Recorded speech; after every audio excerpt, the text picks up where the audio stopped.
All right, everyone, welcome back. I hope you had a lovely little break. I am now going to introduce our session 11. The title of this session is Law, Race and Conflict. We have two speakers, and as usual, they'll each speak for 20 minutes and then we'll have questions afterwards. So our first speaker is John TEHRANIAN, and the title of his paper is Kim Kardashian white? And why does it really matter anyway? Law, race, mutability, and the politics of the body in the body politic. So John is an academic, an attorney, and an author. He currently serves as the Paul W. Wildman Chair and Professor of Law at Southwestern Law School in Los Angeles, California. He's also founding partner of One LLP, which is a 35-attorney intellectual property and entertainment firm in Southern California.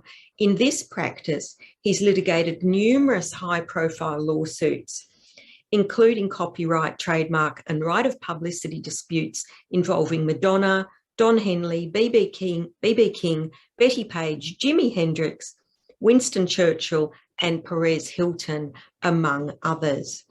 John is the author of dozens of articles and two books. They're called Whitewashed and Infringement Nation. He has given testimony before Congress and he's appeared on ABC's Nightlife, as well as many other media and current affairs programs. So John, very welcome, and I'll pass it over to you. Thank you so much, Meredith, and thank you so much for doing such a Herculean task in organizing this wonderful conference, and for the kind invitation. And thank you to Brunel University as well. Delighted to be here, and delighted to have this forum to talk about all things Kardashian. I am by no means an expert on all things Kardashian at all. However, a good deal of my intellectual work and academic work focuses on issues of race and the law. And the Kardashians actually have provided a very idea vehicle to address and explore the issue I'm talking about today, which is the concept of race, performance, and racial mutability.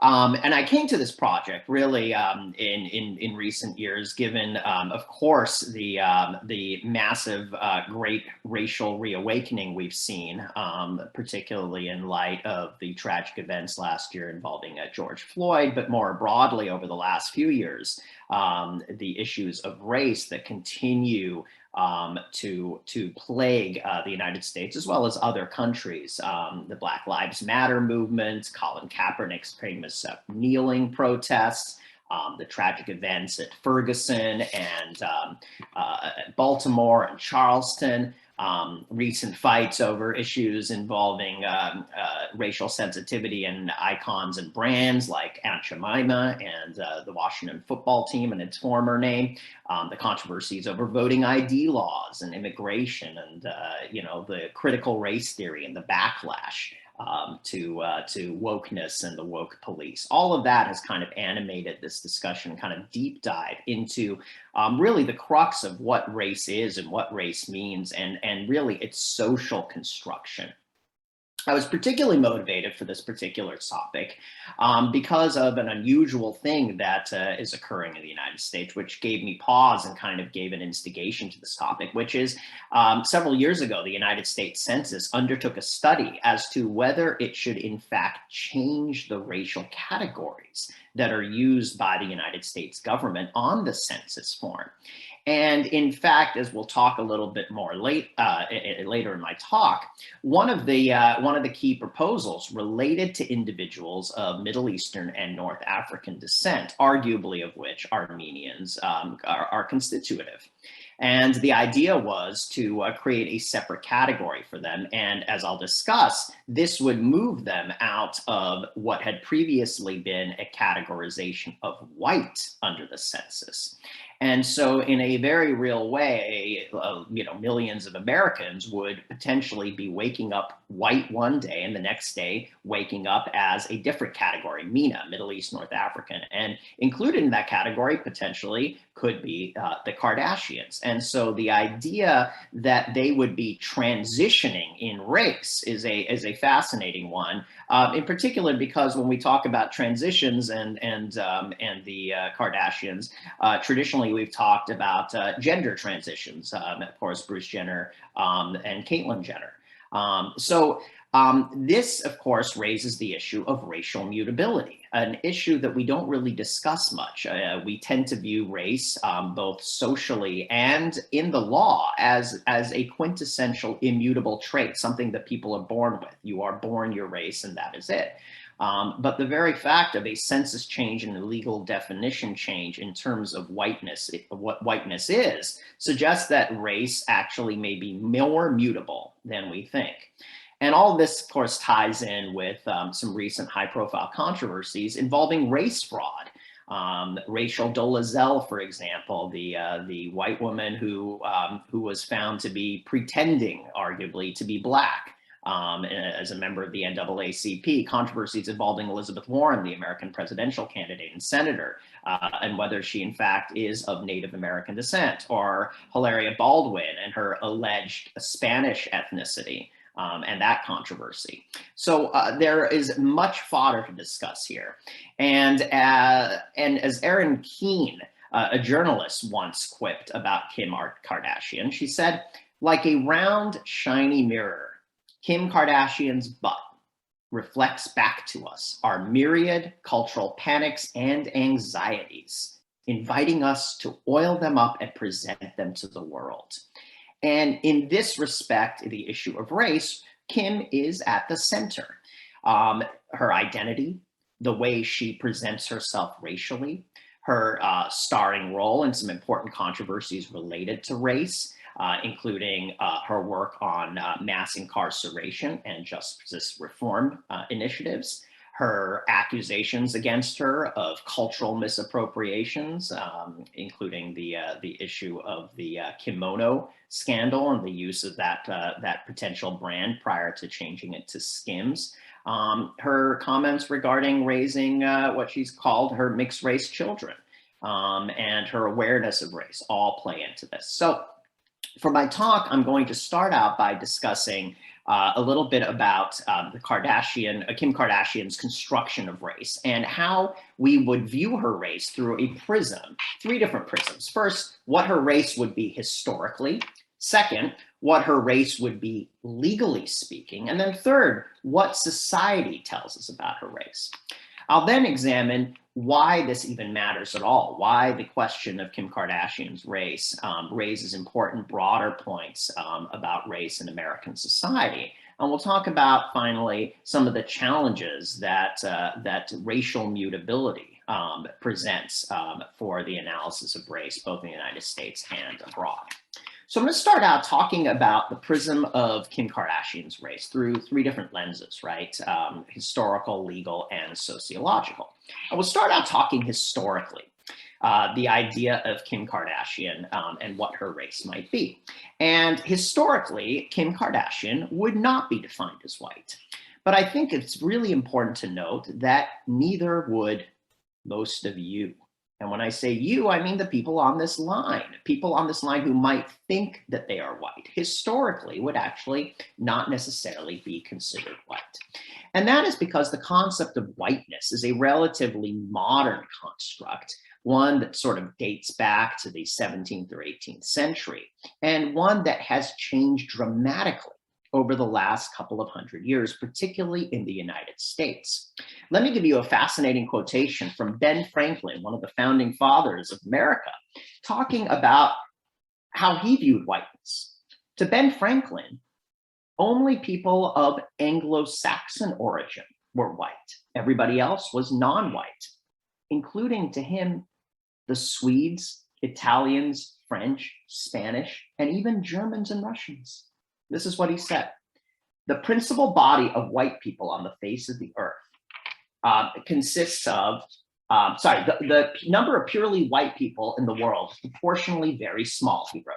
All of Africa is black or tawny, Asia chiefly tawny, America exclusive of no newcomers, wholly so, and in Europe, the Spaniards, Italians, French, Russians, and Swedes are generally of what we call a swarthy complexion, as are the Germans also, the Saxons only excepted, who with the English make the principal body of white people on the face of the earth.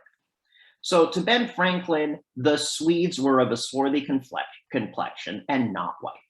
Now, all of this may seem quite shocking to you, but when one goes back in American history, one sees that the definition of whiteness has changed dramatically over time. In the 1780s, it was principally according to what Ben Franklin said, which was individuals of Anglo-Saxon descent. There are famous documents involving individuals of Irish descent who were treated as non-white. And there's a wonderful book by sociologist Noel Ignatieff called How the Irish Became White, how they effectively proved their white bona fides in the 19th century and eventually were accepted as white. There are many famous stories about race riots involving individuals of Greek descent, for example, in Omaha in the late 19th century.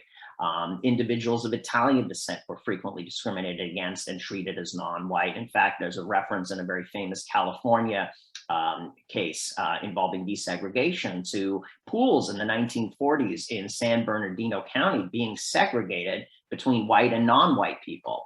And individuals of Italian and Spanish descent were asked to swim on the day that Latins were given the pool as opposed to white people.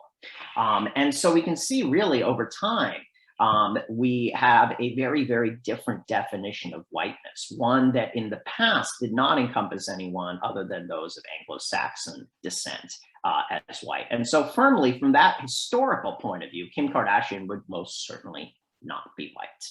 But then we ask ourselves, what does the law tell us?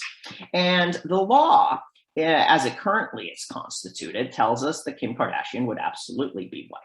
And the definition, the modern definition of racial categories comes from a directive from the Office of Management Budget with Congress in 1977, which basically defined whiteness as anybody finding their origins in the original peoples of Europe, North Africa, or the Middle East. Now, this might come as a surprise to some people, especially the latter two being categorized as white. But a lot of that deals with some old race theory going back in the day. There was a famous sociologist in the 18th century named Joseph Blumenbach. And Blumenbach had a very prized skull collection. The reason that we now refer to white people as Caucasian actually derives from him. He had a skull collection, and as you probably know, ethnologists in Germany for a time looked at skulls to determine race. And his favorite skull in his collection was from a Georgian woman. Georgia as in the country in the Caucasus, not the United States state. And as a result, he determined that he was going to call his favorite race, the master race, as it would be deemed back in old Germany, under kind of a white supremacist theory, as the Caucasian race. And so actually Georgia, which is in some ways located in Asia Minor, it was deemed, was where the term came about, of Caucasian. And so Caucasians were deemed to be anybody from North Africa, the Middle East, or Europe. And therefore that is the official definition that the United States government has used for many years. What's particularly fascinating is also, if you delve into American history, we see that over time, whiteness was litigated. And not many people know this, but until 1952 in the United States, an individual had to be deemed either white or black to become a naturalized US citizen. You couldn't be anything in between.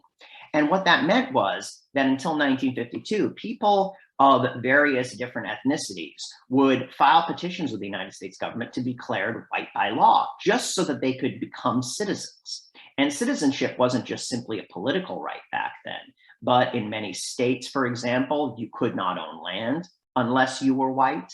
In many states like California, you could not practice law or have other professional licenses, like even fishing licenses, unless you were deemed white. So the idea of becoming a citizen was also about becoming an economic participant and a political participant in society. And it was withheld from people who were not white until 1952. Now, one of the shocking things about these cases was that they were litigated. Two of them went to the Supreme Court, one involving a Japanese individual, another involving a person from the Indian subcontinent. They were deemed non-white. But in cases involving individuals from the Middle East, including a couple of cases involving Armenians who were seeking to be naturalized, courts ultimately found them barely white. And for Armenians in particular, courts used a performative standard, which goes again to show the social construction of race. Courts would not really look at any biological figures in terms of determining race, because largely there are none. Instead, when they would survey the people before them, they would often ask if these people were rich, if they were smart, if they were Christian, if they hung out with other white people. And for those factors, they would use to determine whiteness. And Armenians, of course, Armenia is the first Christian country in the world, and courts would emphasize the Christian roots of Armenians and also talk about their integration with white people and ultimately deem them white. One of the funny little strands of these cases, if you believe it or not, it was actually in Minnesota.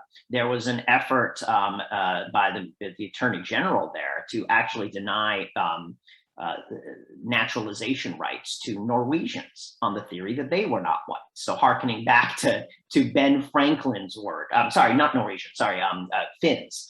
John Svan was a Finn, and numerous other Finnish Americans had to petition and actually had to fight to be declared white under the law in order to attain US citizenship. But then finally, so under the legal standard, Kim Kardashian would be white. But then we fast forward to the sociological standards. And in recent years, people of Middle Eastern and North African descent have become distinctly less white. And I need not remind people, obviously we're celebrating, or not celebrating, but commemorating the tragic events of 20 years ago with 9/11 very recently. Certainly, we think about the tragedy to the victims there of the direct attacks. But one of the other victims was a particular group that ended up particularly demonized and particularly scrutinized in American society, and that is individuals of Middle Eastern and North African descent because of associations to terrorism.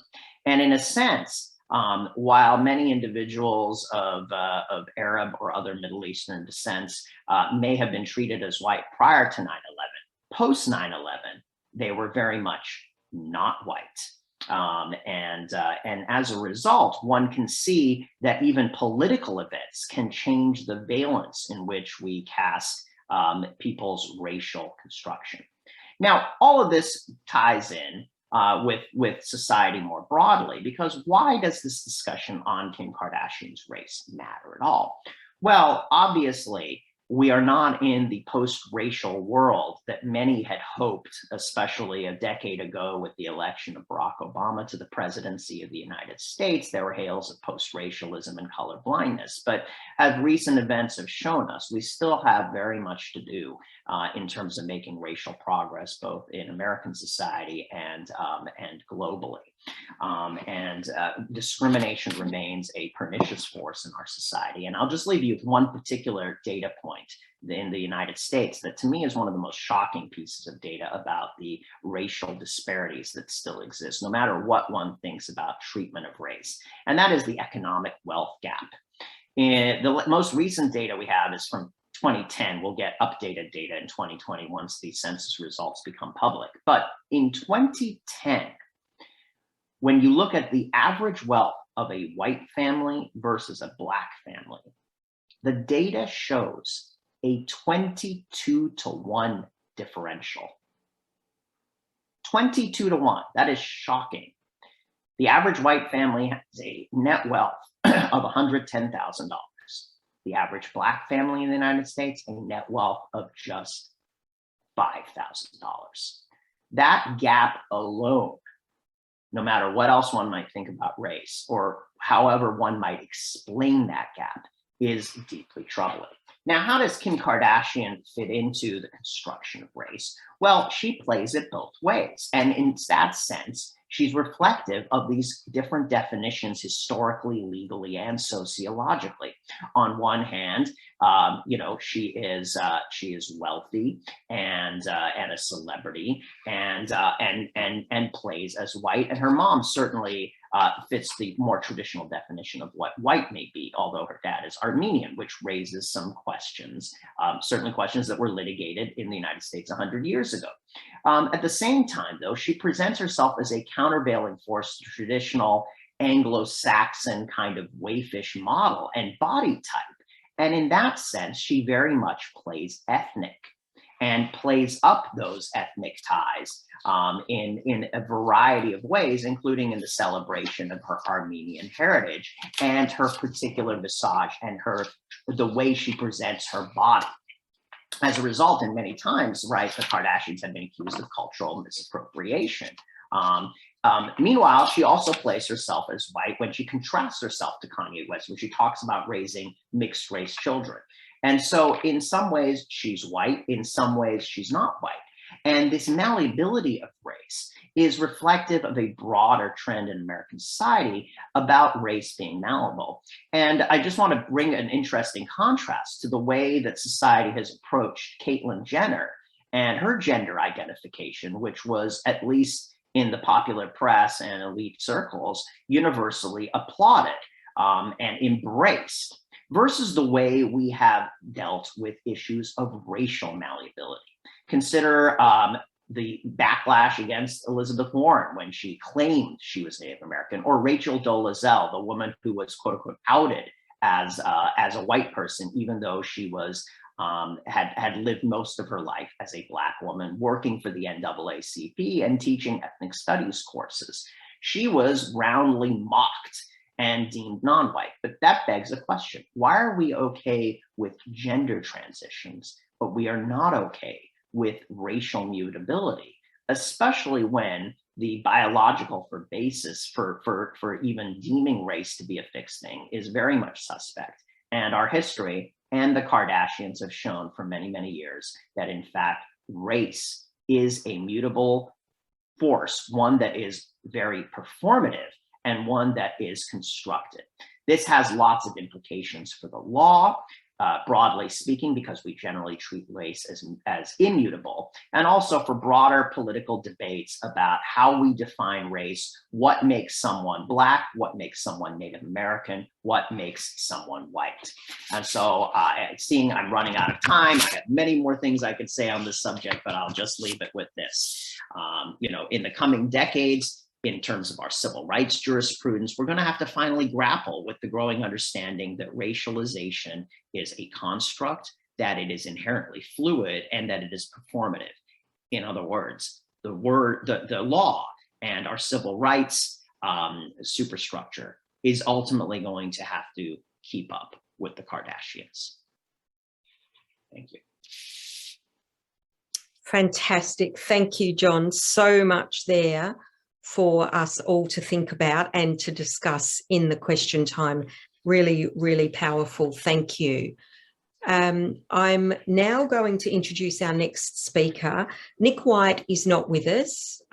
We do have MEERA Govindasamy, and MEERA's presentation, which I think has been written with Nick White, correct me if I'm wrong, MEERA, is called Kardashian Conflict Resolution: Addressing Harm, Public Relations, and Adjudicating Support and Excommunication. Now, just to tell you a little bit about MEERA, and you can certainly read about Nick in the Book of Abstracts. MEERA works at Student Life and Learning Support at Ryerson, where she facilitates a number of programs, including the Social Justice Writing Group. She's presently the principal investigator on an RBC immigrant diversity and inclusion project, which will use podcasts as a medium for investigating the writing and mental health-related experiences of international students at Canadian universities.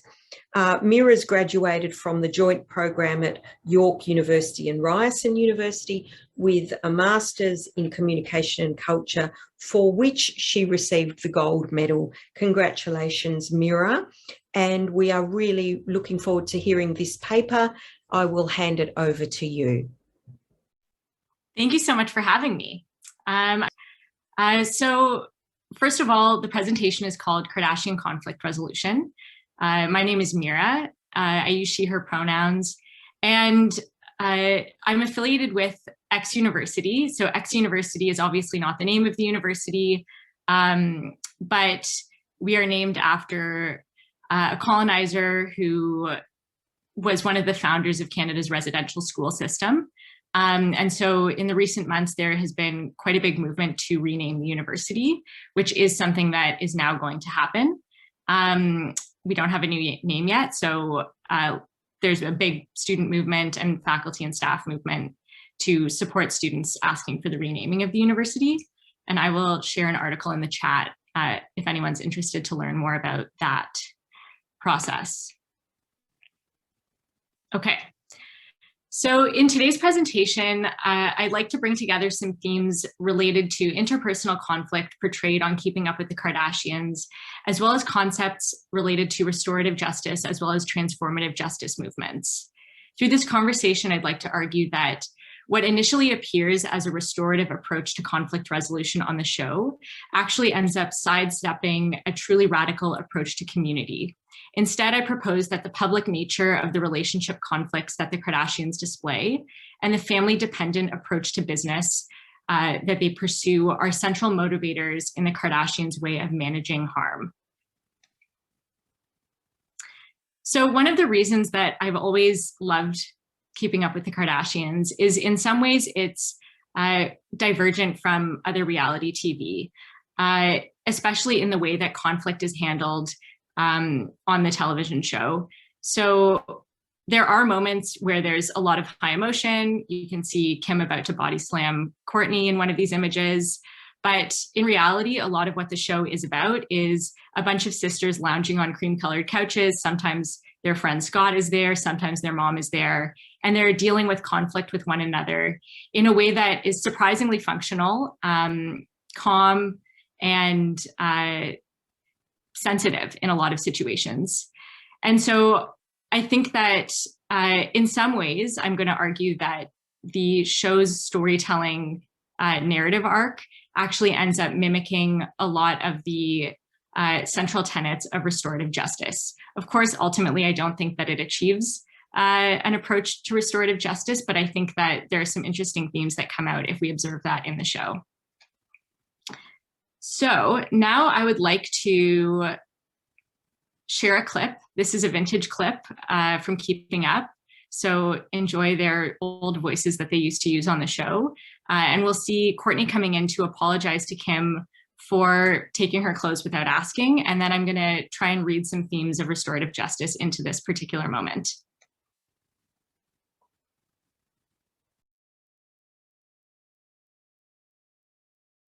There we go.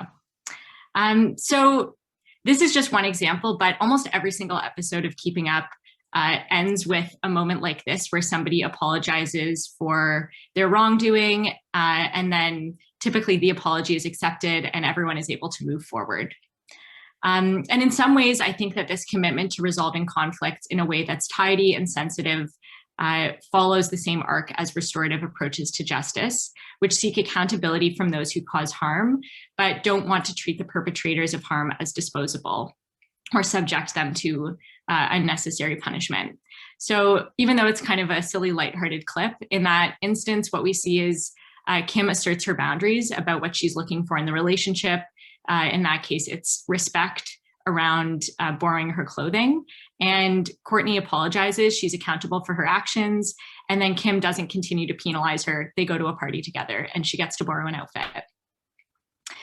So somewhat similarly, abolitionist and educator Miriam Kaba explains that in transformative approaches to justice, those who cause harm may face consequences for their actions in order to protect those who've been harmed, but they're not punished beyond what's needed to remedy a conflict.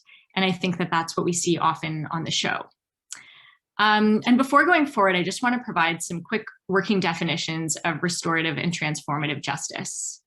So restorative justice seeks to contrast with traditional approaches to the justice system. So if a traditional approach understands prison and policing as a means of achieving either retribution or rehabilitation, restorative justice aims to make all parties involved in the harm, including the perpetrators of harm, involved in moving forward from justice, and asks the perpetrator to take an active role in this conversation by being accountable for their actions. Comparatively, of course, the prison system discourages people from being accountable for their actions because they'll face punishment if they do take responsibility. An important difference between restorative justice and transformative justice is that restorative approaches to justice can occur alongside the prison system. So just because someone's engaged in restorative justice doesn't mean that they won't also do time in prison, and it's not, they're not exclusive to each other. Transformative justice, by contrast, aims to consider how systemic oppression is the root cause of all harm that's occurring. And so in understanding that, prisons and policing are understood as part of that systemic harm and part of that root cause of harm. And so as a result, transformative justice is aiming to imagine a non-carceral approach to justice and is also seeking prison and police abolition. And as an alternative, the aim is for community-centered approaches to dealing with harm, rather than seeking to deal with harm through institutions like prisons.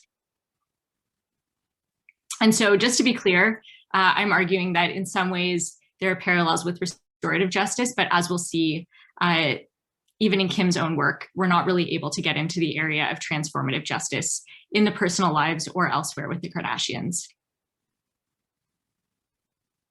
All right, so I want to play a clip now that really illustrates one of the main ways that I think we see this conflict resolution play out in a very restorative way in the family, and that is with partners of the Kardashians. So people like Scott Disick and Lamar Odom are great examples. In this clip, which I apologize, it's from YouTube, it's like a compilation of a summary of an episode. And so we'll hear from, but it does a good job of hitting on some of the main points that I wanted to cover here. And so we'll drop in at a point where Lamar Odom, who was formerly married to Khloe Kardashian, but leading up to this clip, has kind of disappeared from her life and been difficult to communicate with, has been cheating on her, etc. And then they kind of have Lamar back in their lives at a point when he has a drug overdose, and we'll see how the family kind of rallies around him despite the harm he's caused. And then next, we'll kind of jump to a spot where there's a discussion with Courtney about her relationship to Scott, who she's recently separated from. And Scott is her partner who she has multiple children with. So I will play that. So in the previous examples, we see a restorative approach to justice at work in the relationships between the Kardashians and Scott, as well as Lamar. Leading up to these conversations, Scott and Lamar have each broken the trust of their partners and ultimately kind of embarrassed the whole family in various ways through infidelity and shirking family responsibilities, usually related to their drug and alcohol use. Despite these harms, we see in these clips that the entire family is working to understand how family circumstances, addiction, mental health, as well as socioeconomic factors in Lamar's case have contributed to their harmful actions. Like a transformative approach to justice, people are being held accountable for their actions. So we see Courtney be very clear that she is not interested in getting back together with Scott, and she actually doesn't even want to see him in that situation. And she's firm about that and what her expectations are. But at the same time, she understands the role of her family as a support system for Scott. And because he's taking steps to kind of move through challenges that he's facing, like his addiction issues, she is willing to have Kim take her kids to go visit him and kind of maintain a support network for him in that way. We've also seen that Scott has been allowed to continue being on the show and benefiting financially from that. And so even when he causes harm, he's not cut out of the family. And this is always kind of interesting to me because people talk about this like Kardashian curse, where the men who affiliate themselves with the Kardashians end up worse off. And I mean, there are a lot of problems with this, but it's always bothered me because it's really just not true. They actually have a thing where they almost never cut somebody out, and they almost never cut off support to people who have done them wrong. And so we've seen this with someone like Tristan, who even after cheating on Khloe Kardashian multiple times, he is still allowed to be on the show. He's never not allowed to see his daughter. He was even filmed attending his daughter's birth right after a cheating scandal happened. And so it's all framed that there's a lot of forgiveness in those situations, especially when people are accountable for their actions. Meanwhile, as I'm not the first person to point out, the fate of Black women who harm the Kardashians is often very different. So while Khloe's stance on how the situation, her stance on the situation of Kylie's close friend, Jordan Woods, cheating on Khloe with Tristan is now kind of softened, and she wishes Jordan nothing but love and light. At the time of the episode's airing, she was very angry about Jordan, and she expressed that very publicly. She was also very angry at Jordan for even attempting to apologize or be accountable for her actions in the media, which is interesting because Jordan wasn't allowed or permitted to do so on the television show. And we also saw that Kylie in that episode, it was left up to her whether or not she would cut Jordan out of the family after that. But Kylie at the same time obviously felt a lot of pressure from her family and ultimately did cut Jordan out. And now they really don't associate with her. And so unlike a restorative approach to justice that would attempt to have someone who's caused harm be involved in the resolution to the harm, in this case, Jordan actually wasn't allowed to share her experience. She wasn't allowed to be accountable, and she wasn't really allowed to apologize. And this discretion in the way that former partners compared with people like Jordan are treated reveals something about the underlying ethic of conflict resolution within the Kardashian family. To me, it's related to the way that they view family and the fact that their brand ultimately is family. While the Kardashians can be shockingly forgiving and prepared to have hard conversations with people like the fathers of their children, they're not willing to do the same when it comes to their friends. And we'll never know for sure, but I kind of feel that in part the reason that people like Scott and Tristan and even Kanye are permitted to stick around after publicly embarrassing the family is that the Kardashian women are worried and aware that cutting ties with these people might leave them perceived as bad mothers. And it would ultimately be bad for their brand as a non-traditional but intact family. And so you don't have to look very far back on the show to see that it's really been a show about motherhood. Kris Jenner at the center as the momager and matriarch of the family, and then later a great emphasis on her daughters and how they're raising their children. And so the way that Khloe even decided to justify her decision to keep Tristan in her life was, again, very related to the well-being of her daughter. Conversely, for someone like Jordan, threatening their image as a strong family, it wasn't difficult for them to position her, a young Black woman, as a homewrecker on the show, and for Khloe to kind of get away with her actions in that situation, although she did face some backlash.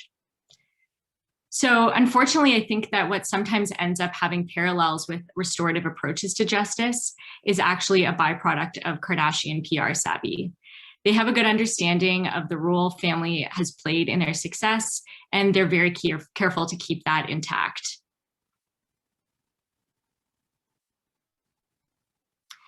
So this brings us naturally to a conversation about what all of this means for Kim in her prison reform work. Just as the Kardashians decide who deserves compassion and whose behavior crosses a line of moral and financial harm that makes them unworthy of support, Kim is seeking prison reform rather than prison abolition or to participate in transformative justice. And we will see this in this delightful clip from the show that I'll play now. So in this clip, I think that one of the main things that we see is for sure an absence of a true abolitionist approach. We see that Kim places a lot of emphasis on understanding individuals' backstories when advocating for their commuted sentences or clemency. And in one sense, this could be understood as part of a transformative approach to justice, where it's important to understand where people are coming from and understanding their harm in a greater context of oppression. But in another sense, her emphasis on people's circumstances and their specific circumstances and her personal feelings of empathy towards certain people. So we see her say in the clip, it's about who tugs on her heartstrings. It ends up giving the impression that while some people don't deserve to be in prison, other people do. A truly transformative approach would recognize that the prison system, no matter how reformed, will not be a solution to harm and violence in our society. Oh, what are you doing? Not again. Okay, so I just wanted to end on this quotation here. I know I'm essentially out of time. So this is from Kim's interview with Van Jones for Vanity Fair in April 2020. She says, "You don't have to throw someone's life away because they made a bad choice at one point in their life." But essentially in the same breath, she says, "I always say, if someone does the crime, they should do time. But what's fair time?" And so what this quotation says to me is that she ultimately does still believe in the worth of prisons. And what's more, she understands her role as a celebrity as one in which it's appropriate for her to decide who is deserving of her support. I still have high hopes for Kim. I've also heard her explain in this same interview that she's interested in not just humanizing people with lower level offenses. She wants the world to understand and have empathy for people who commit all types of crimes that we might find to be more serious. But still, in seeing how the family makes exceptions to their approach to conflict resolution, I wonder whether Kim will ever realize that prisons and the prison industrial complex are at the core of all harm that she's trying to address, and no exceptions can really be made when it comes to abolition. So that is all from me. Thank you so much, MEERA. Excellent, really absolutely amazing paper. Oh, Catherine can't raise her hand. Catherine, go ahead and speak. Oh, hi there. I apologise if you've got noise in the background, but I guess, yeah, both papers, there we go. Both papers are really, really interesting. John in particular, like I guess I was thinking during your paper about the degree to which we are okay with the idea of people being mobile in terms of gender. I definitely understand, like I agree with you in terms of race, that it is a construction, but I guess I was thinking with racial mobility, I guess there's an issue about some individuals not having that mobility and the privilege that comes with being mobile or not. And that's the point at which it's really problematic. So I wondered if you could say a bit more about that. Oh, absolutely. Yeah, I think the racial mobility is on a spectrum, right? Some people enjoy great racial mobility, others enjoy very little racial mobility, and part of that is a function of how people perceive race and what the semiotics of race are, basically how people read racial signs based on physical appearance and other factors. So I think that is problematic. But at the same time, does everybody enjoy gender mobility? I mean, the idea is theoretically, could all of us change gender? Maybe, maybe not. But for some people, it would feel unnatural to change gender, whereas for some people, it feels like they are coming into their actual internal gender when they re-express their external gender.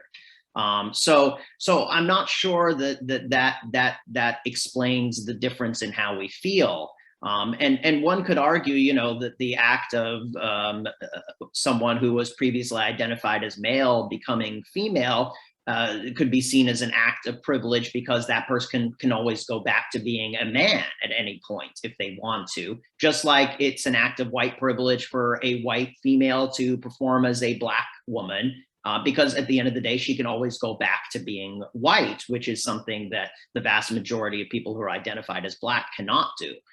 So there's certainly the risks of privilege and abuse in terms of racial fluidity, but I believe those risks are also there with respect to gender fluidity as well. Yeah, great. This is, you know, the notion that the really confronting ideas that come up when we compare gender transition with, say, racial transition or fluidity or mobility have been really grappled with by a lot of people. And one of the best things I've read about it is by philosopher Cressida Hayes, Canadian feminist philosopher, who, well, I just really recommend her paper. And it, you know, basically what it explains is that both gender and race are essentially about power. They're, you know, that they continue to feed themselves because they're based in systems of power. So the actual gender, which is only a construct, and race, which is only a construct, in a sense, don't matter. And this is, you know, in terms of gender, it's certainly why, I think, why so-called TERFs have such a problem with, let's say, use their terms, men becoming women, whereas they don't really care about women becoming men. And that's because they see the more powerful gender co-opting the less powerful gender. Yes, it's Cressida Hayes, Hayes. I have a question for MEERA, if nobody else does. It's just about, you know, you spoke a lot about Jordan, and I understand, in a sense, I understand that she's different to Scott and Tristan and Lamar, because she's just a friend, right? She hasn't produced a baby with, well, Lamar didn't, but, you know, she hasn't been married to, she hasn't produced a baby. But what about Blac Chyna? I think you would have said a bit more about her if you'd had a bit more time. She's the mother of one of the Kardashian babies, and yet completely now, I think, ostracised. Why is that? Is it because Rob Jr. is not central? Is it because she's Black? Is it because she's a woman? What are your theories about that? I mean, I think that that's one of the reasons that that example is very interesting, because, I mean, she actually has the only kid with the Kardashian last name out of all of them. And so that's pretty interesting to think about. But I think that what it reveals is that it really is about race in a lot of ways, in terms of who the Kardashians are fearful of experiencing retribution from, and who they think could actually like affect their brand in the media. And I think they're not afraid of Blac Chyna because they have more power than her. And that is because of race. Yeah, and yet most of the men who they've allowed back into the fold are Black, but they're more powerful than Blac Chyna, right? Because they're superstars in their own right. Yeah, and also they're men. And so I think that like the combination of Blac Chyna being, she's a Black woman, and I think, I mean, in the last presentations, kind of a discussion about how the Kardashians are striving to be a part of, like they have monetary wealth, but I think they kind of carry a chip on their shoulder about being perceived as trashy or like, you know, new money, something like that. And so, you know, for Kim, the new frontier is that if she can get educated as a lawyer and she can achieve that way, she'll have more cultural capital. And it won't just be that they have money. But I think, and so I think that they're kind of like wielding that a little bit against Blac Chyna, because I think they are kind of using race and gender dynamics within their relationship to kind of frame her as as like trashy compared with them. And I think that that has to do with her race and it has to do with her gender, that they've been able to do that. Mm. So Alana's put in the chat here, could it also be that she doesn't fit into the Kardashian narrative of motherhood and Kris can't control her image in the same way that she can for her daughters? Yeah, totally. I think that a lack of control over Blac Chyna has definitely made everyone panic in the family. And for sure, like the other people who they do choose to keep within the family and they kind of won't let go of for different reasons. I think, you know, on some level, they've like shown some sort of empathy and accountability, even if it's behind closed doors. I think like, even if I imagine a Kanye situation, I don't know exactly what has happened in terms of his conversations just with Kim or just with Kris, but it's kind of obvious to me in terms of the way that they treat him that he must be apologetic at some point in time, because I don't think if, you know, he was just tweeting about them the way that he does and causing issues for them in that way, that they would continue to have him around, because they also can't control his behavior. But I don't think Blac Chyna has been apologetic in the same way. Also, Kanye is a much more powerful cultural figure than Blac Chyna. Yeah. You know, the Kardashians would have a lot to lose by making him an outsider. For sure. Well, yeah, I think in terms of like cultural capital, they gain from Kanye, who is like an artist. And I think Kim has only recently started to understand that she herself, without him, she can still produce like amazing Met Gala looks and, you know, kind of have that sort of artistry in her own appearance on her own. And I don't think she necessarily understood or believed before. Could be. Okay, we've got now Totally monohore dichotomy for sure. Yes. There is also just the other more prosaic thing is that they didn't like Blac Chyna to begin with. You know, they'd already fallen out with her before she got together with Rob. We've got a question from Lida. Go ahead, Lida. Hey, I kind of have questions for both. I really enjoy the presentations, by the way. First, I was just thinking the whole time of your presentation how they've all shared with us that they kind of avoid conflict and they're kind of scared of sharing all these thoughts when they're fighting with each other. So then I remember when I was watching them have these conflict resolutions, it always felt very superficial and very like it was more for us to be sure that, oh yeah, they're family again, they're not fighting, everything is good, you know, and less for them. And I mean, restorative justice can also be sometimes superficial in that way that people are just going to do it to avoid it and then be done with it. So I was first wondering what are these thoughts, if you have any thoughts on that. For sure. I think that makes so much sense. Like I've also been thinking about like the way that their family in some ways has been able to stay together through kind of quite a lot of turmoil. They've really maintained a lot of kind of connections, even like Kris and Caitlyn still maintain some kind of cordial relationship. Kim posted recently about a documentary that came out about Caitlyn, even though I know that they have a lot of kind of other personal disagreement.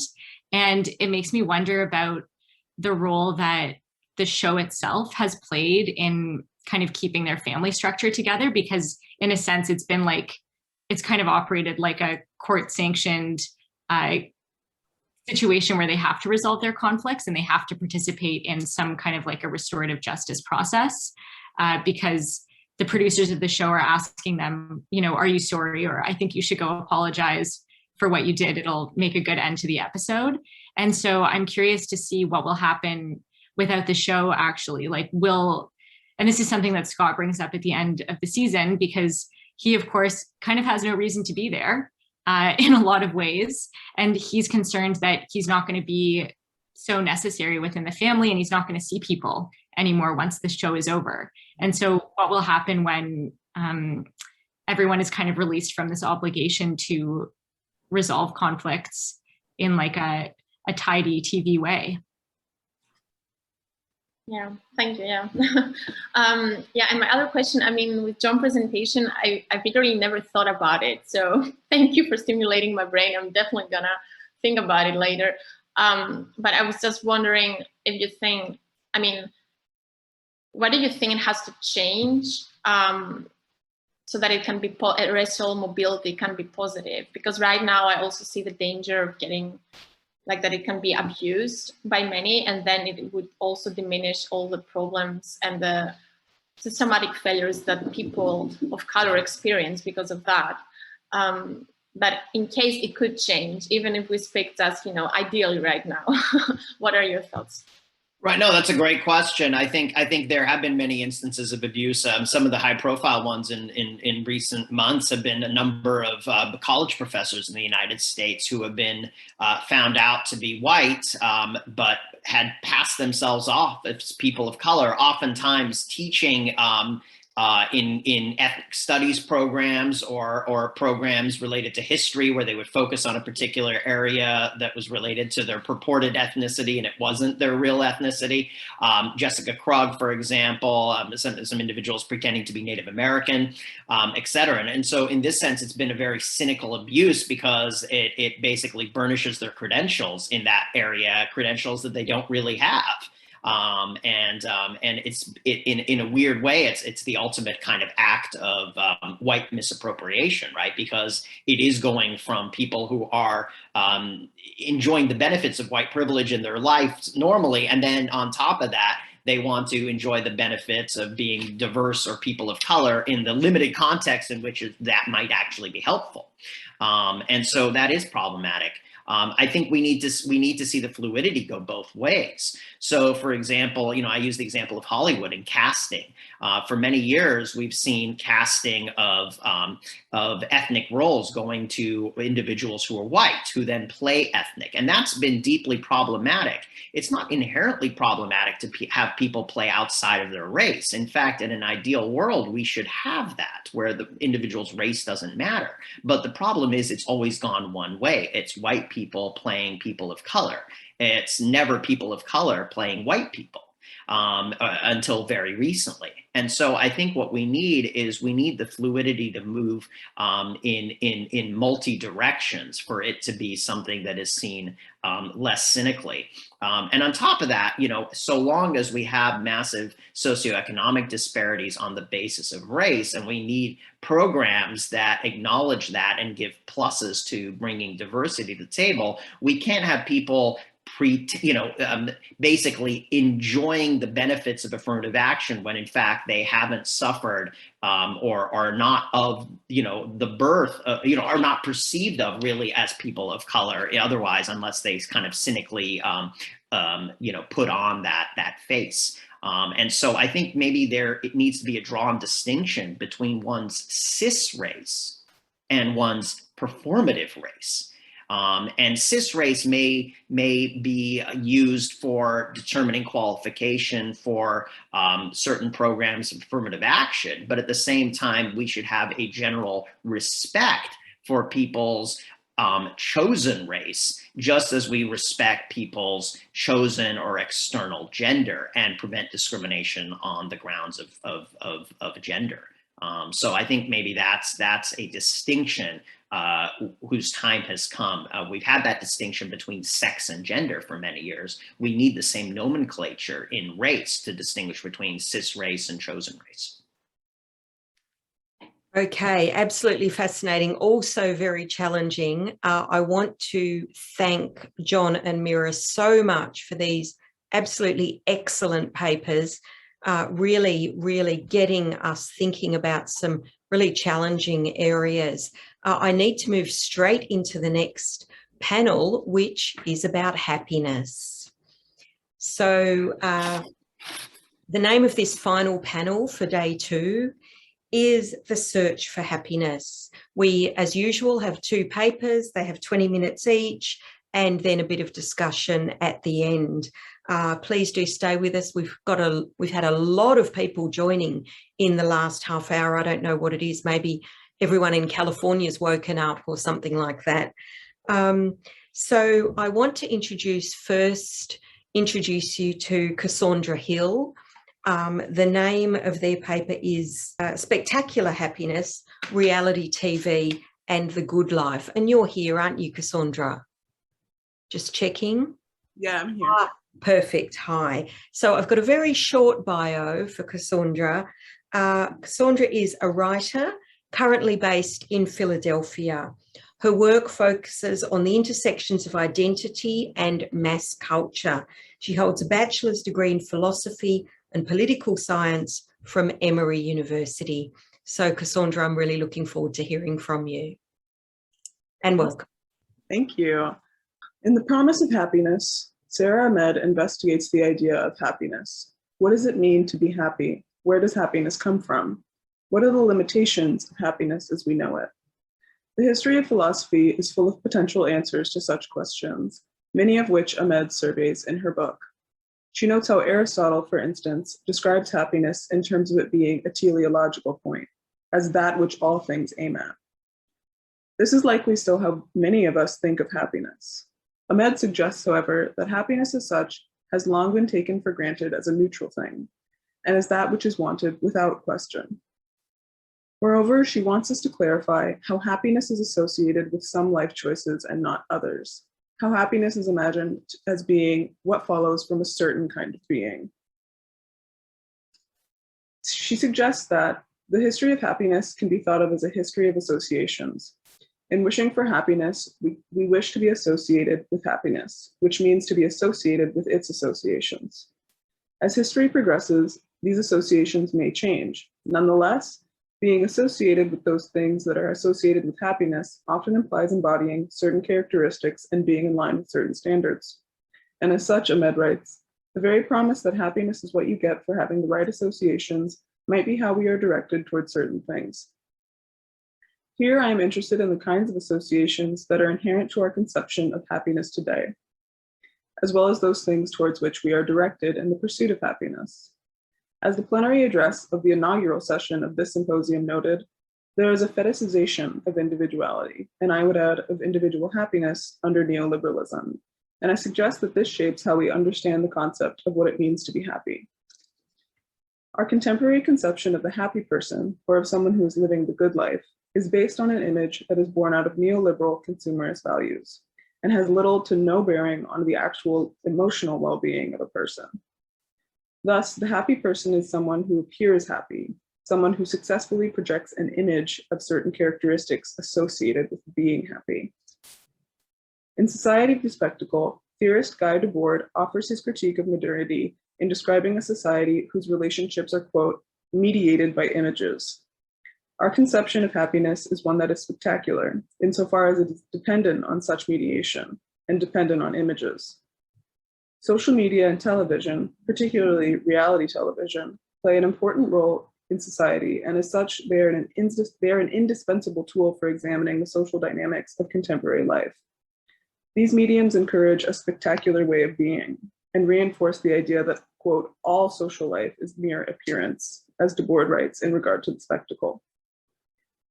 Pop culture phenomena, such as the highly popular TV show Keeping Up with the Kardashians, which we are all familiar with, can illustrate contemporary thinking about happiness particularly well, especially as it relates to appearances. In Promise of Happiness, Ahmed puts forth the idea that happiness is used to create scripts or narratives, a word more frequently associated with the Kardashians, for society to follow towards it.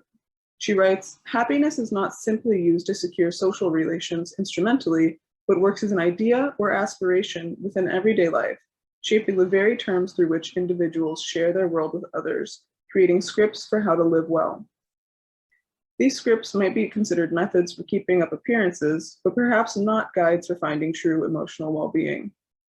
I want to explore how the Kardashians show is a location in which one can find such happiness scripts, what those scripts look like, and what their impact might be. In this presentation, I am primarily working with the following: Ahmed's Promise of Happiness, theorist John Baudrillard's The Consumer Society, Myths and Structures, and Debord's Society of the Spectacle, as well as others. As previously mentioned, Ahmed suggests that happiness, as we understand it, has a series of scripts that society perpetuates as being the right path towards obtaining it. And I argue that these scripts are largely informed by the dominant mode of production, i.e. capitalism, and its attendant social ills. Ahmed notes that modern sources on the science of happiness tend to paint the same picture when it comes to happiness. The face of happiness, she writes, often looks rather like the face of privilege. Talk of who is happy tends to generalize from certain hegemonic markers of status, with reference to things such as marriage, income, and even race.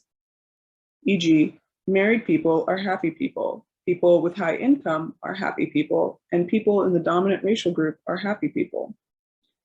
The hegemonic character of such claims is evident. Ahmed writes, rather than assuming that happiness is simply found in happy persons, we can consider how claims to happiness make certain forms of personhood valuable. Attributions of happiness might be how social norms and ideals become effective, as if relative proximity to those norms and ideals creates happiness. Such norms and ideals regarding happiness are inextricably tied to the organization of society under capitalism, and frequently fall short of making people happy, and can even have the opposite effect. Happiness becomes a motivating force behind the continuation of the current system because people are encouraged to follow along with or be proximate to the images of happiness that they receive. As Baudrillard notes, happiness, written in letters of fire behind the least little advert for bath salts or the Canary Islands, is the absolute reference of the consumer society. Consumer society has collapsed all differences into an equality before the object and other manifest signs of social success and happiness. This is the democracy of social standing, the democracy of the TV, the car, and the stereo, writes Baudrillard.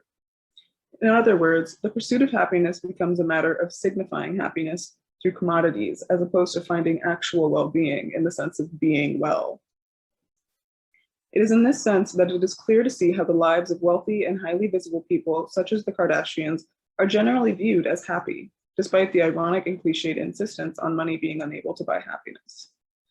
The happy face of privilege that Ahmed refers to can be seen in the Kardashian Jenners. They appear to be the pinnacle expression of successfully self-made, independent, attractive, healthy, wealthy, and happy people. Or in other words, they exemplify idealized images of happy neoliberal selfhood. They embody the spectacularness of the status quo by being so thoroughly mediated by images.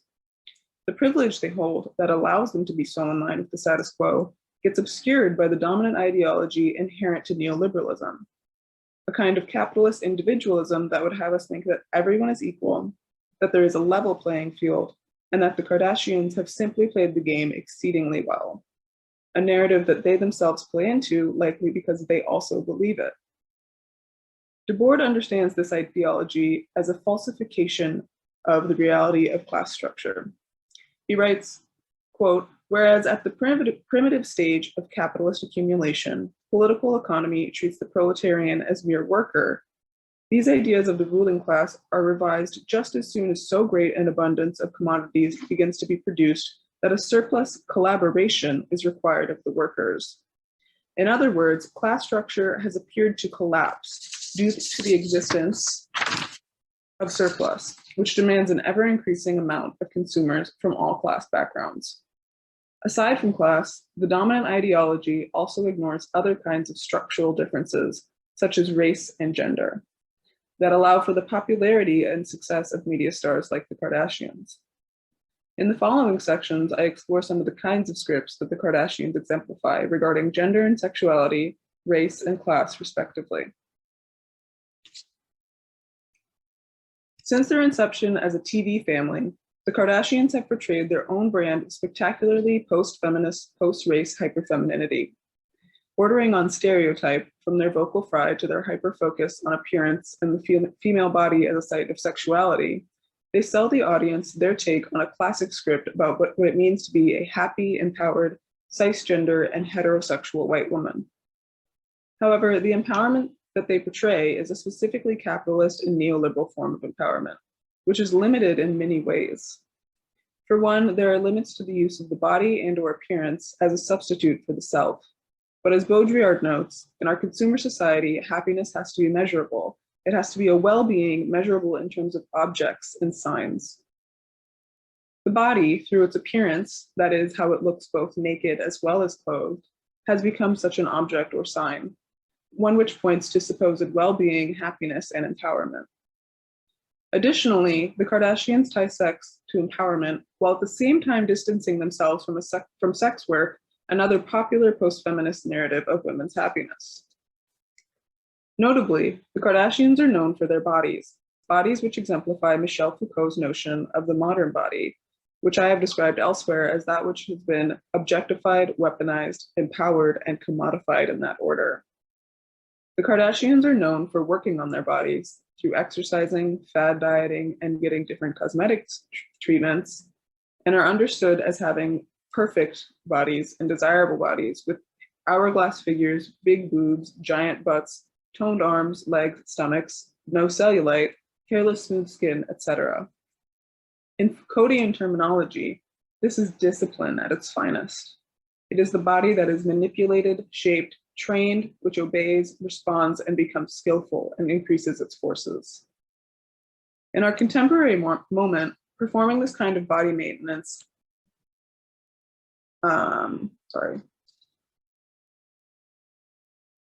Performing this kind of body maintenance is part of a larger narrative of happiness regarding the self. Women in particular are continually sold the idea that shaping their bodies in a particular way is a foundational step towards finding personal happiness. Christopher Lasch notes in The Culture of Narcissism, American Life in an Age of Diminishing Expectations, that in the early 20th century, advertisements targeted at women often used language that was explicit about such a body maintenance imperative, using slogans like, "Your masterpiece, yourself." The goal of such advertising was to create anxiety in female consumers about their appearance so that they could easily be sold products that might help them enhance it. Seeing that such body maintenance imperatives are commonplace today, the Kardashians can be understood as accomplishing that same goal, all under the guise of female empowerment and personal happiness. In many ways, especially through the manipulation of their bodies to mirror fantasies about how women should look, the Kardashian Jenners also sell sex as a form of female empowerment, as it is sex that sells products, and they have always been sellers of products.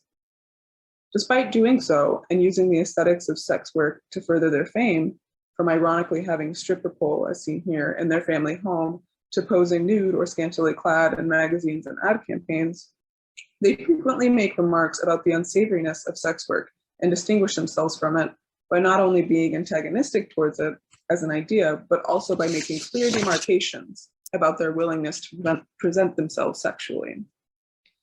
This is another happiness script. We are consistently told that to do sex work is to ultimately be unhappy because it is supposedly desperate, pitiable, and amoral, not to mention that it falls outside of the typical domain of capitalist production and exchange. The status quo expects that women should want to have sex, to be sexual, to even enhance and flaunt their sexuality, but to sell it or put it on display explicitly for monetary exchange is considered dirty, lowly, or unworthy of respect. Thus, the Kardashian Jenners are lauded by many and also hated by many for using their sexuality to their advantage without selling sex explicitly and while distancing themselves from those who do. Disparaging remarks towards sex workers are normalized throughout the entire series, contributing to the general societal tendency towards whorephobia. Take, for example, in the series' first episode, Chloe's usage of the term whore to disparagingly mock her sister, or in a more recent episode, Kim's insistence that she doesn't want to appear hoey when learning a new TikTok dance. To be happy as a woman, according to this script, is to be eager to do the work of being sexually attractive while also maintaining a thorough distance from sex work, because sex work is seen as bearing the mark of unhappiness. The Kardashian Jenners are not only notorious for normalizing whorephobia while simultaneously selling hypersexuality. In addition to this, they are notorious for using Blackness to their own benefit while simultaneously being anti-Black. Here I'm thinking of their blithe usage of the term ghetto, or their suspicious treatment of Rob Kardashian's ex-girlfriend, Blac Chyna, a former stripper. It is in this way that they sell an idea of what it means to be happy and white. The happy white person is someone who can move easily and expansively throughout the world. They can successfully appear to be not racist, to even be down with or accepting of non-white cultures, and perhaps even against racism, despite holding implicitly racist views and, or in the case of the Kardashians, profiting off of racial and ethnic difference. More to the point, to be happy and white is to live in a post-race world, although this is not exclusively a white worldview. For author Relina L. Joseph, the term post-race, akin to post-feminism, is used to denote two imagined times, after the importance or significance of race and after the existence of racism. She suggests that post-race remains a fantasy propagated by neoconservatives and neoliberals, both of whom wish that race, or people of color, would simply go away. I contend that in addition to post-feminism, the post-racial fantasy is a contributing factor to the Kardashians' widespread acceptance. Arguably, it is whiteness that gives the Kardashians their immense power and likability. It is their willingness and their ability to transcend racial and ethnic boundaries while at the same time maintaining the status quo that allows them to have such a diverse and large audience. However, this is worth questioning. As cultural trappings and associations become flattened into commodities through, in Debord's language, the commodities colonization of social life, it is no longer simply the physical territory of the other that can be taken over by settlers. Hairstyles, particular ways of movement, speech patterns, body shapes, and other previously non-commodified constituents of the self have become commodified signs which can be used by individuals of any background to signify certain meanings. One such meaning could be the joy of transcending boundaries and blending cultures in a supposedly post-race world. However, if we take the post-race world to indeed be a fantasy, then the flip side of such a meaning could be that there is simply joy for whites in being, quote, ontologically expansive, a term coined by Shannon Sullivan in Revealing Whiteness, the Unconscious Habits of Racial Privilege. Sullivan writes, as ontologically expansive, white people tend to act and think as if all spaces, whether geographical, psychical, linguistic, economic, spiritual, bodily, or otherwise, are or should be available to them for them to move in and out of as they wish. By virtue of being white, but also popular for playing with, quote, exotic aesthetics by wearing bindis or Native American headdresses as fashion accessories, getting grills in their teeth or cornrows or weaves in their hair, darkening their skin, having Brazilian butt lifts, etc., the Kardashians are able to uphold the primacy of whiteness as desirable, while simultaneously experiencing and marketing the fun of racial difference via the practice of ontological expansiveness. Bell Hooks writes in her essay, Eating the Other, Desire and Resistance, that when race and ethnicity become commodified when race and ethnicity become commodified as resources for pleasure, the culture of specific groups, as well as the bodies of individuals, can be seen as constituting an alternative playground where members of dominating groups affirm their power. Pleasure here can be another way to understand happiness. Happiness is understood in the general imagination as being able to enjoy oneself, to enjoy the pleasures of life. The good life, according to the dominant mode of production that informs our collective imagination, is a life filled with pleasure. The Kardashians certainly enjoy their fair share of pleasure, and in doing so publicly, they shape our idea of what it is supposed to look like. In this instance, it looks like the freedom to appear different through the consumption of certain commodities without actually being different and without having to reap the consequences of actually being different. Quite simply, it is their whiteness that allows them to be so popular for simply playing dress up. Class is another marker and maker of happiness in the Kardashian universe. Their ability to be post-feminist and post-racial is buttressed by their bourgeois status.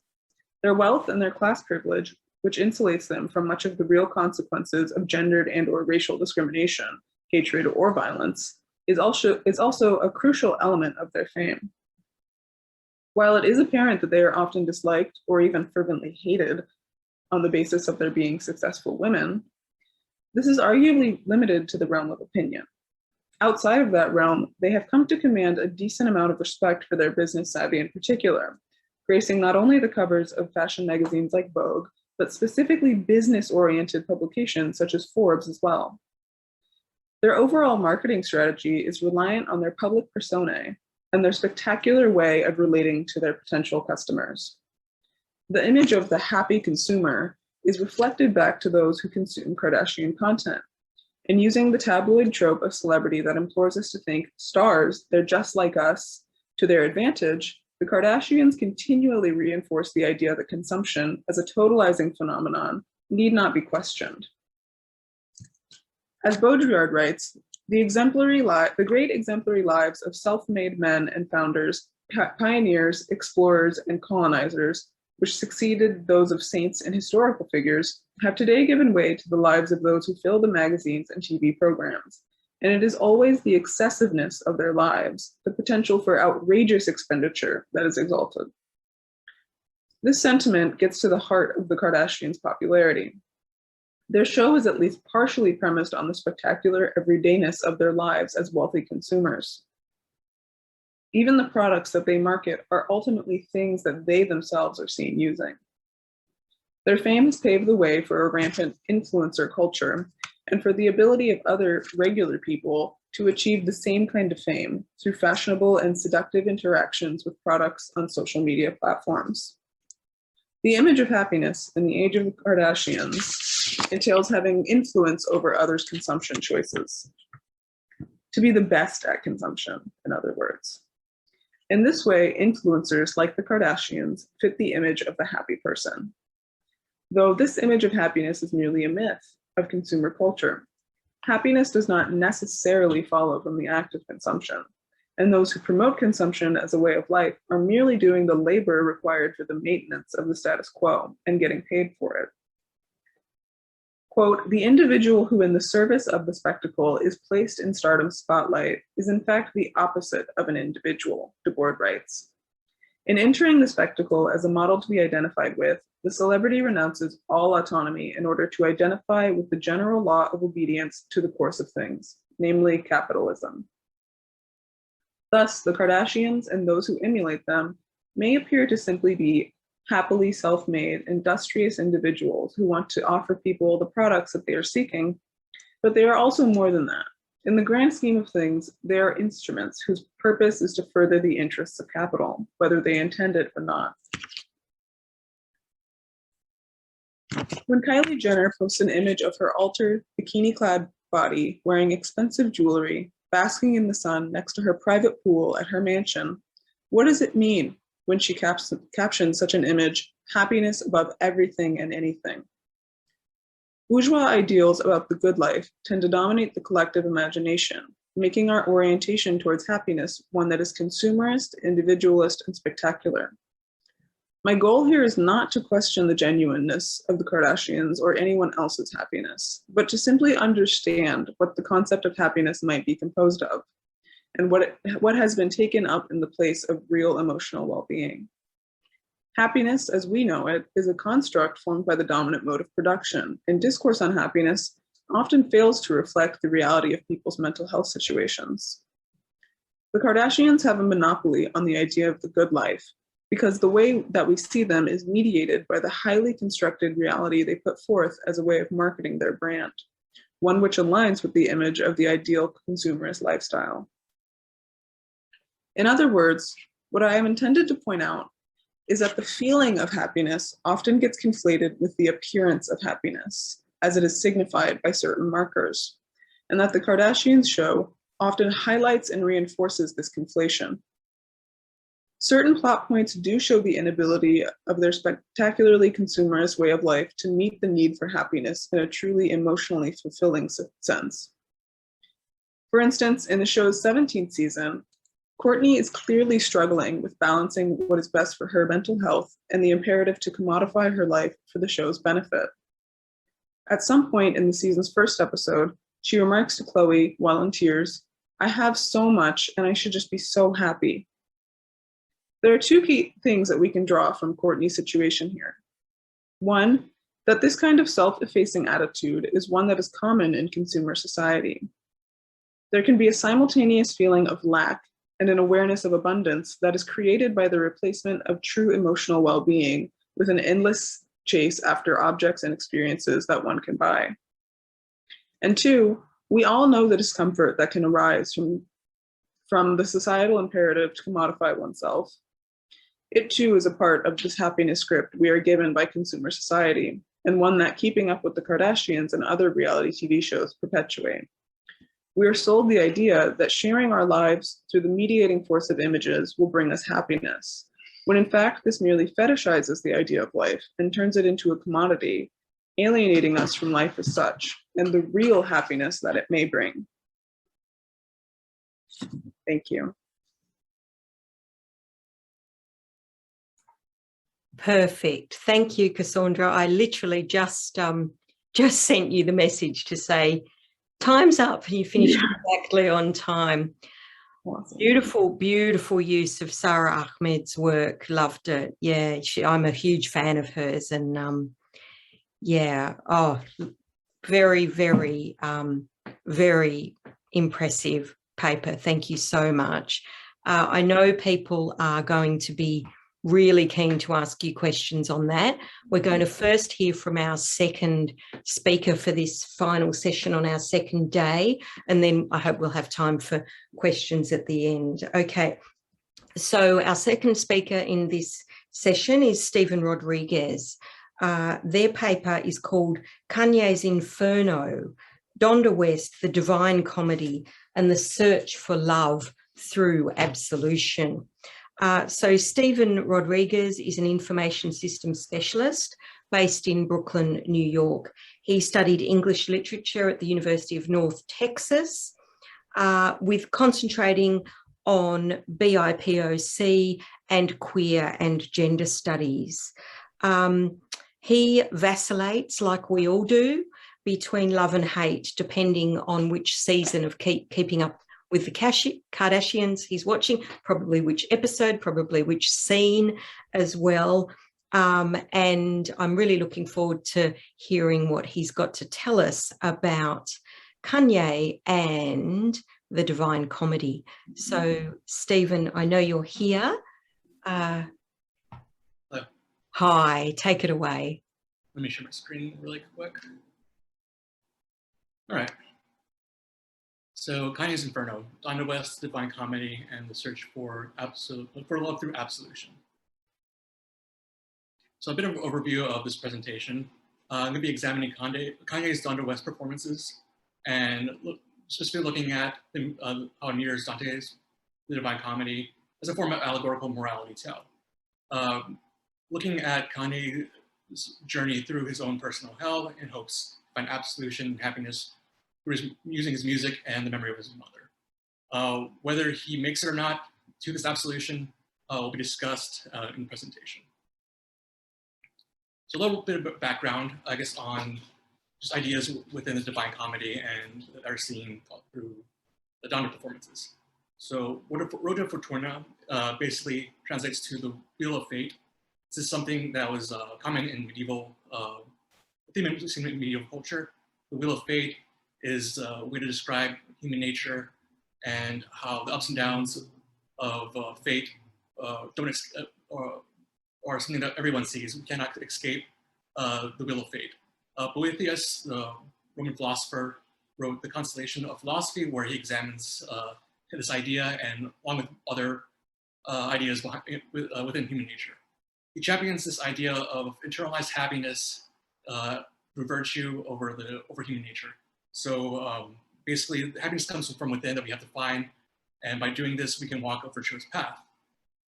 In Giovanni Boccaccio's The Decameron, which predates predates Dante's Inferno, he has talks about allegorical tales of human nature and fortunes gone awry, and basically how we can, by aligning ourselves with certain virtues, we can attain happiness by living virtuously. So with Divine Comedy is a bit different than Decameron, similar in the idea that it's a guide on how to live virtuously, but as opposed to aligning ourselves through virtue, Dante looks at the pitfalls of human nature and how the consequences of mainly the consequences of sin, and how through penance and atonement we can purge ourselves of these sins and realign ourselves to the virtuous path. Many of these themes seen within the Divine Comedy can be seen in modern day Christianity, modern day Catholicism, and how we look at sin and just in our culture. One of the biggest themes within Divine Comedy is divine love, agape. So basically, that is God's love, all immersing, all knowing, all loving. And the funny thing is that absence of God is what is considered hell, I guess in some early biblical teachings. So literally the loss of love, of God's love is Inferno. So within the Inferno, we see Dante lost and wandering, grief-stricken, has died, and he's open to the threats of sin. He's walked down, he's left the virtuous path, and he's going towards sin and must be realigned. So Beatrice, through divine love, sends Virgil, who is human reason, to help guide him through his sins and help him back to the path of virtue towards paradise or heaven. So by looking inward and facing your sins, you can atone and purify yourself before entering back to God's love. And we are going to look at how Kanye pantomimes that through his performances. So, the way that hell is structured, Inferno is structured, is that there are circles of hell, the upper circles being sins that are, that are bad, but not as bad as the lower circles, which are sins of malice against others, yourself, I guess people above you, and then purgatory being the place where you purge yourself of these sins, the excommunicant, repentant, travel through God's light, going up these terraces, and ridding themselves of the 7 sins. So if we look at the first night of the Donda performances, we see Kanye very similarly dressed to how Dante is depicted within history. The red suit, he is alone, wandering around a bare stage, very minimal stage direction. Many had said that performances was odd because he seemed lost, but in reality, he is pantomiming his grief, his loss, and his want to find his divine love again. He's been separated from his mother. He's been separated from his children, his wife, and he is left alone. He is literally on his knees, repenting, crying. This is kind of the setup for him to eventually go into the Inferno and face his sins and his transgressions. So one of the important things about these performances is Donda West. So there are 2 Donda Wests. There is the divine love, Donda West, the mother's love, unconditional, similar to Beatrice, the divine love. And there's Donda, the album, which it takes the place of Virgil, who is human reason. This is Kanye's human creativity. This is his music. This is how he works through his emotions and his sins. And this guides him through the Inferno. So on night 2, we have Kanye. I find this very interesting that he replicates the infamous room that he has in backstage of the Mercedes-Benz Stadium in Atlanta. There's a bed, very minimal things around. He is by himself. And then we have masses of people coming out and encircling him, while you have people within the second circle just watching him. So I saw this as kind of mirroring the 2 first circles of hell, vegetable of hell, and the limbo, which is where the noble pagans that Dante is influenced by, and kind of inspiring him to go through. And so this is kind of the start of his journey into the Inferno. we see various movements of the outer ring, which kind of showing perhaps his journey down the different levels as he pantomimes in different movements, whether it's his blanket jacket that he's running around in, being chased, or throwing on that Balenciaga spiked jacket, possibly preparing himself on his journey. And the important thing to note is that Donda, the album, is this narrative tool that pushes his performance, his pantomime, as he's journeying through the Inferno. And also it is his confessional tool, much like Dante in the early cantos, stating, talking about his sins, his lying, sins of omission, the things that he's witnessing, talking to others that are confessing to him of their sins and why they are in these rings of the Inferno.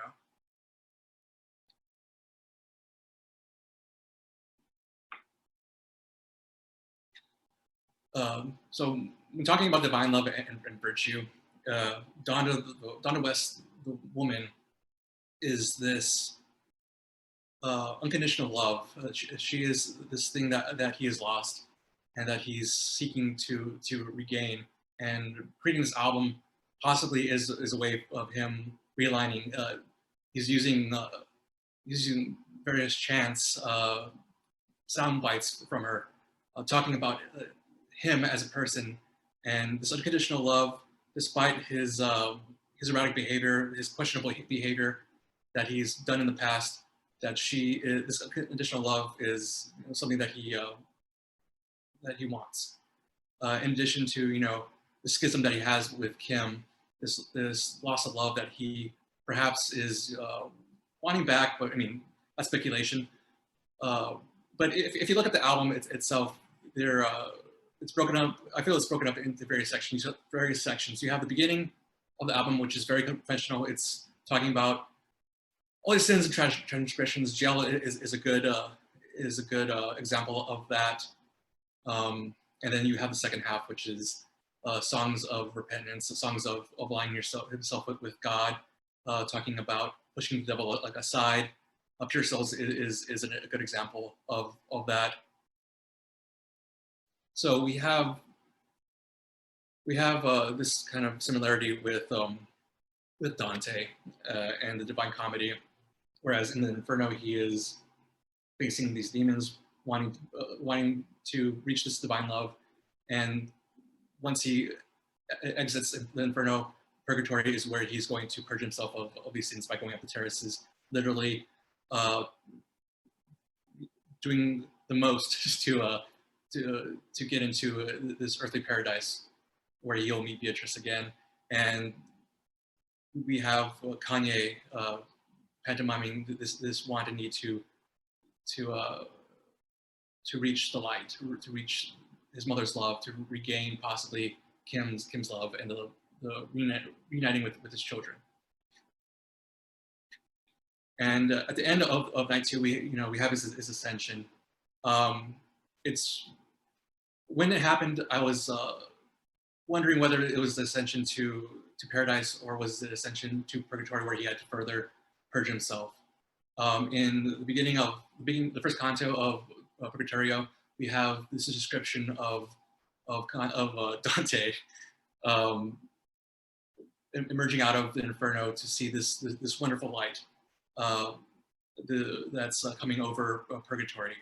And the way that Dante ascends these terraces is only during the day, only through this light. So the use of this ascension in the performance, this all immersion, this all like consuming light shooting up into the sky, and then Kanye ascending up this light is his way of progressing to the next stage, which is night 3. So when I watched this third night, it was odd because there's similarities with Purgatory. Purgatory is this island, literally a mountain, Mount Purgatory, that has these terraces that he needs to go up. The stage design of his childhood home on a little island of dirt surrounded by vehicles seemed, and also masked men, seemed a bit dark in tone for what purgatory is. So my question was, is he truly in purgatory? These darker themes were a bit alarming. The most alarming thing being that he surrounded himself with questionable individuals, basically people that are under investigation for predatory behavior, people that have spoken very malicious things that are dangerous to speak. And my assumption, or I guess my thought was that he had not reached purgatory. It was a false ascension, and he's really descended into the last two circles of the Inferno, which are fraud and treachery. These are the worst of the worst. And so we could see in some of the stage design with the glowing red, these cars encircling him, menacing. And the 8th circle is perhaps one of the worst circles of hell.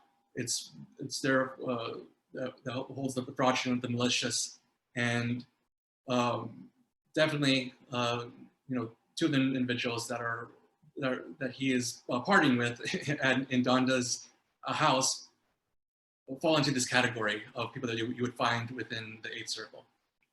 So it's obviously that Kanye isn't quite penitent and or fraudulent, and so then we have the 9th circle, which is this false absolution, like this attempt to cleanse himself. However, this cleanse is not good enough. He's falling back into the same cycles of human failing. Jail Part 2 clearly shows this by having these two individuals on this track and focusing on cancel culture, which doesn't make much sense because obviously people need to be aware of what they say and held accountable. But Kanye keeps on focusing back on this hate of this cancel culture. And to end it, the very infamous scene of Kim and walking down the aisle in her wedding dress and the meeting is this Fata Morgana, which is this mirage, this false paradise that it seems Kanye is stuck in. He's reunited in his mind, but the inability to attain this divine love and this absolution kind of fated him to be stuck in this cycle. His ego and arrogance can't be escaped, and so therefore he's stuck in this cycle, looking to the past, perhaps a false past, that he can't escape. So he is stuck in the Inferno and not ascended to the earthly paradise that he so wants. So in closing, Kanye uses divine comedy as an inspiration. I think this isn't a subconscious thing. I think that some of it was intended, but definitely perhaps the subconscious didn't quite get there. There's clear intentions that he wants absolution, but it's evident in some of his music and his association with God and wanting to push the devil aside and align with Donda and God. But simply his human failings don't allow him to realign himself to the virtuous path, and the wheel of fortune will keep him going up and down and stuck on this path towards sin. And that concludes my presentation.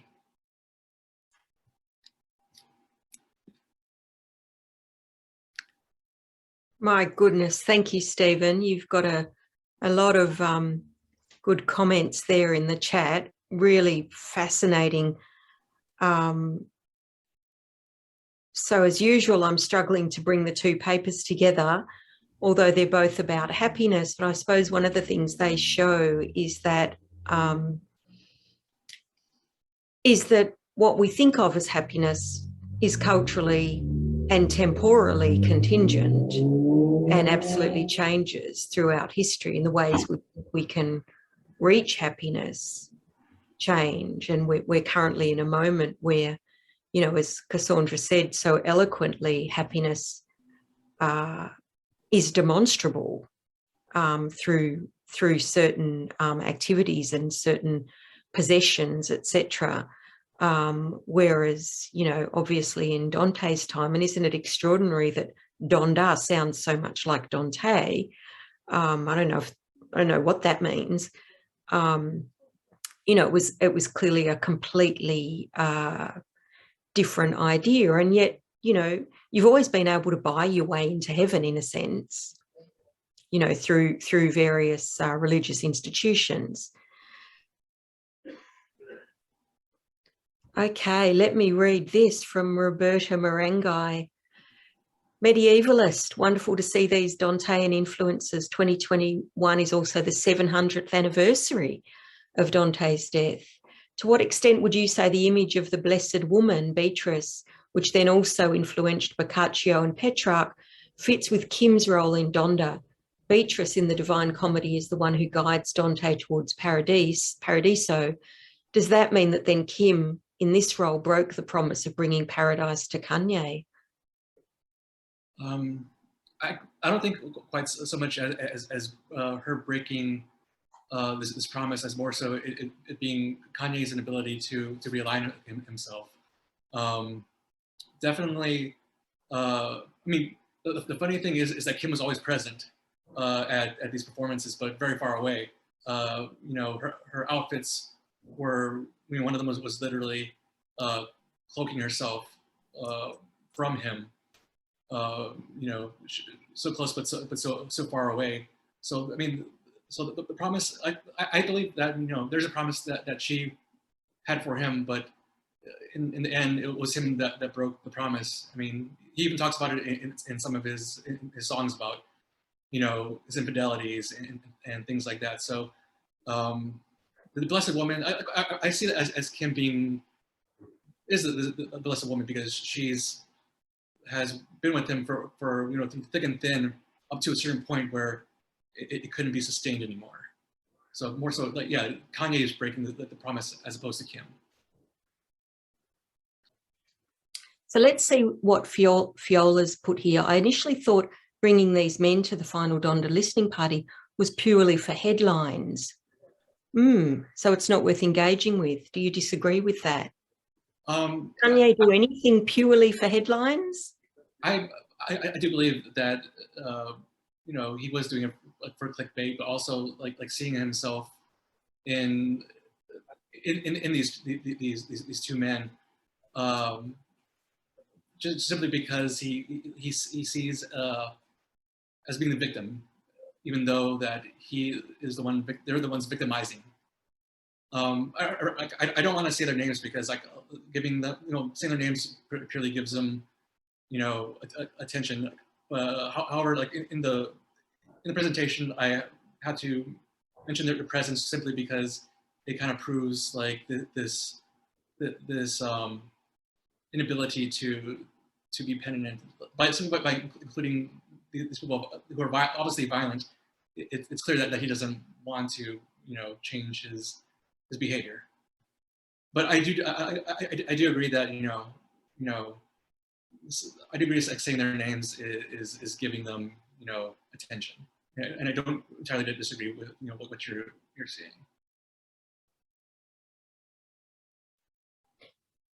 All right, nice question from Colton here, which is actually similar to what I was going to ask, and I think it's from, I think Cassandra can probably answer it.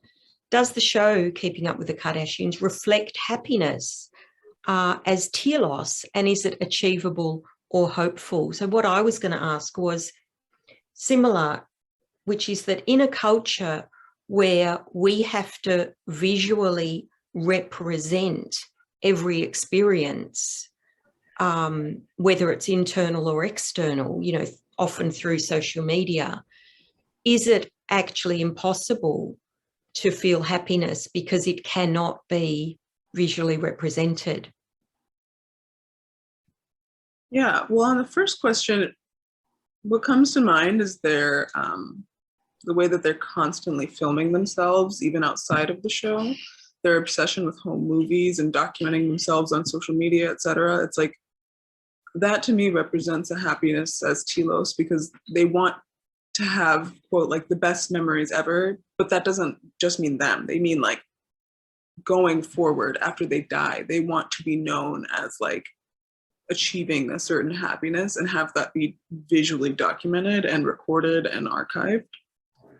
And in that way, I think, yeah, it does represent telos, but also I don't think it's achievable or hopeful, because like in the paper, you know, it's like I'm trying to suss out the difference between happiness as an appearance, which is like their home videos and the way they present on Instagram and all of that. It appears to be this certain way of like a teleological happiness, but then ultimately we don't know if they're happy at every given moment because of the, you know, just the nature of happiness as being actually like a fleeting feeling.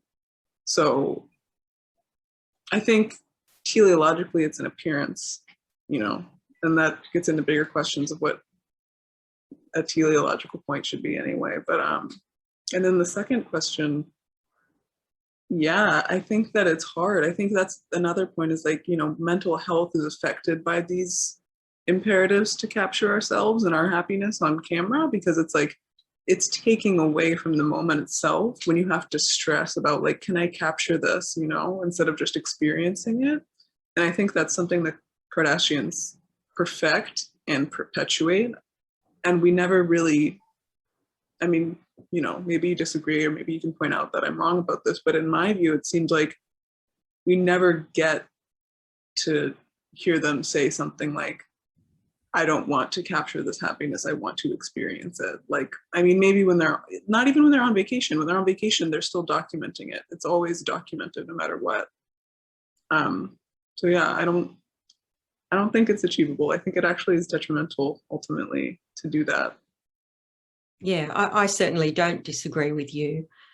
I've got a final question, which is about gender, because, you know, that's what I like to talk about. Is it that, you know, because Sarah Ahmed talks about the imperative to feel happiness, right? That if you don't feel happy, there's something wrong with you in our culture. We are not allowed to feel unhappy. If we do, then we need to fix it and we need to take responsibility for it. And we're certainly not allowed to just feel it, right? That's part of what she says in that book.